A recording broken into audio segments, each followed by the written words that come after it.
ஆண்டவர் இரட்சகருமாகிய இயேசுவின் இனிதான நாமத்தினால் மீண்டும் உங்களை வாழ்த்துகிறேன். இந்த நாள் நம்முடைய ஆவிக்குரிய சிந்தனைக்காக தானியேலின் புஸ்தகம் 6ஆம் அதிகாரம் 22ஆம் வசனத்தை நான் வாசிக்கிறேன். சிங்கங்கள் என்னை சேதப்படுத்தாதபடிக்கு தேவன் தம்முடைய தூதனை அனுப்பி அவைகளின் வாயை கட்டி போட்டார். அது என்னவென்றால், அவருக்கு முன்பாக நான் குற்றமற்றவனாய் காணப்பட்டேன், ராஜாவாகிய உமக்கு முன்பாகவும் நான் நீதிகேடு செய்ததில்லை என்றான். தானியேலுடைய ஸ்டேட்மெண்ட். தானியேல் பாபிலோன் தேசத்திலே இருக்கிறார். அப்படி தானியேலுக்கு விரோதமாக ஒரு கூட்டம் எழும்புகிறது. பிரதானிகளுக்கெல்லாம் பிரதானியாய் ஆண்டவர் நன்றாக உயர்த்தி வைத்திருந்தார். இப்ப தரியு ராஜா அங்கு அரசாண்டு கொண்டிருக்கிறார்.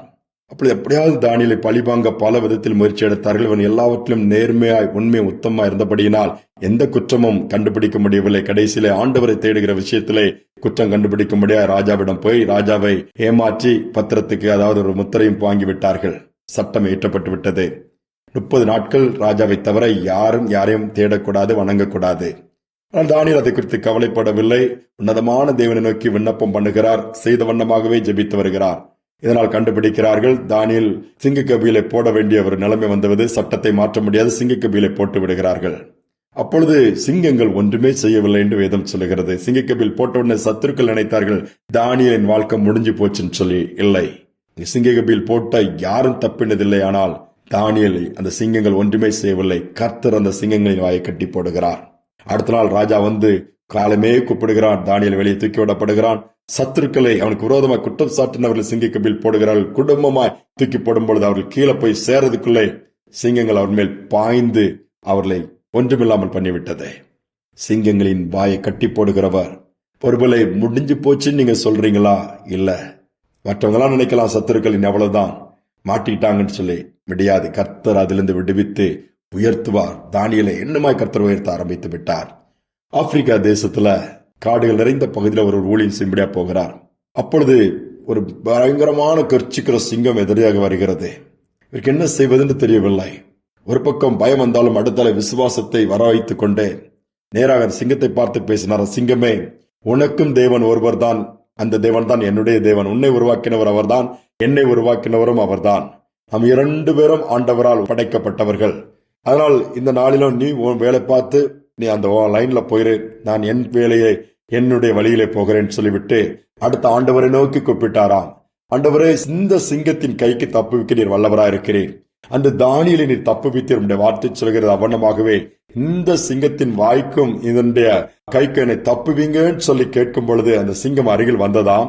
கர்ச்சித்த சிங்கம் அப்படியே அமைதியாக அவர் அருகில் வந்து அப்படியே சாந்தமா அப்படியே நின்று அப்படியே தன் பாதையா போய்விட்டதாம்.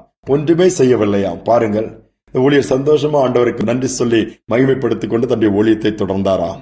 கர்ச்சிக்கிற சிங்கங்கள் கூட ஆண்டவருடைய நாமத்தை சொல்லும் பொழுது, ஆண்டவரை சார்ந்திருக்கும் பொழுது ஒன்று செய்யாமல் விலகி போய்விடுகிறது. நாம் யாரை சார்ந்திருக்கிறோம், எதை சார்ந்திருக்கிறோம்? ஆண்டவருக்காக எல்லா சூழ்நிலையிலும் நிற்கிறோமா? இல்ல விரோதமாய் கர்ச்சிக்கிற சிங்கம் போல பிசாசு எழும்பும் பொழுது பின்வாங்கி விசுவாசத்தை விட்டு ஆண்டவரை மறுதளிக்கிறோமா? முறுமுறுக்கிறோமா? அல்லது புலம்பிட்டு இருக்கிறோமா? சிந்திக்க வேண்டும். மாறாக அதையெல்லாம் தூக்கி போட்டுவிட்டு விசுவாசத்திலே அறிக்கையிடுவோம். நம்மை உருவாக்கினவர், நம்மை காக்கிறவர் நம்மோடு கூட இருக்கிறார். சிங்கக்கபியோ இருக்கலாம், அக்னி சூளையோ எதுவாக இருந்தாலும் அவர் விடுவித்து காத்துக் கொள்வார். நம் ஜெபிக்கலாம். அன்பின் தகப்பனே, நல்ல நாளுக்காக நேரத்திற்காக நன்றி செலுத்துகிறோம் அப்பா. தானியேலை சிங்கத்தின் பிடியிலிருந்து தப்புவித்தீங்கப்பா. சிங்கங்கள் ஒன்றுமே சேதப்படுத்தவில்லை என்று வேதம் சொல்கிறது. அவண்ணமாகவே இக்கட்டான சூழலை மாட்டிருக்கிற பிள்ளைகள் இந்த நேரத்தில் ஒரு செய்தியை கேட்கலாம். இதிலிருந்து என்னை விடுவிக்க யார் உண்டு? அன்று யாருமே ராஜாவால் கூட தானியேலை காப்பாற்ற முடியவில்லை. இந்த சிங்கக்கபிலை போட வேண்டிய ஒரு சூழ்நிலை வந்தது. இரவெல்லாம் ராஜா முயற்சி எடுத்தும் தோற்று போனார். ஆனால் நீர் பாதுகாத்தி சிங்கங்களுக்கு வாய்க்கு நீர் தப்புவித்தார். அதே தேவன் தான். மனிதர்களால் முடியாத காரியங்கள் பல பேர் முயற்சி எடுத்தும் காப்பாற்ற முடியாத பகுதிகள் இருக்கலாம், அந்த மாதிரி சூழ்நிலை இருக்கலாம். இந்த நாளில் அப்படிப்பட்ட குடும்பங்களில் விடுதலை உண்டாகட்டும். நீர் காப்பாற்றுவீராக. விரோதமாய் எல்லாம் எழுதப்பட்ட காரியங்களாக இருக்கலாம், செய்யப்பட்ட காரியங்களாக இருக்கலாம். விரோதமாய் சத்துருக்கள் கர்ச்சிக்கிற சிங்கம் போல எழும்பி நின்று வாய்ப்புக்காக காத்திருக்கலாம். என் தேவன் எழுந்தருளே அந்த சிங்கங்களின் வாயை கட்டி போடுவீராக. நீருடைய பிள்ளைகளோடு இருக்கிறதை காண்பீங்க.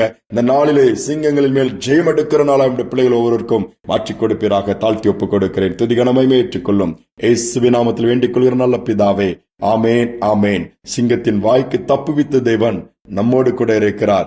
எல்லா சத்துரின் கிரியைகளையும் எதிர்த்து நிற்கக்கூடிய பலனை கொடுப்பார். சத்துரின் கிரியைகளை அழித்தும் போடுவார். நம்பிக்கையோடு இந்த நாளை தொடங்குவோம். மீண்டுமாய் நாளை தினம் சந்திப்போம்.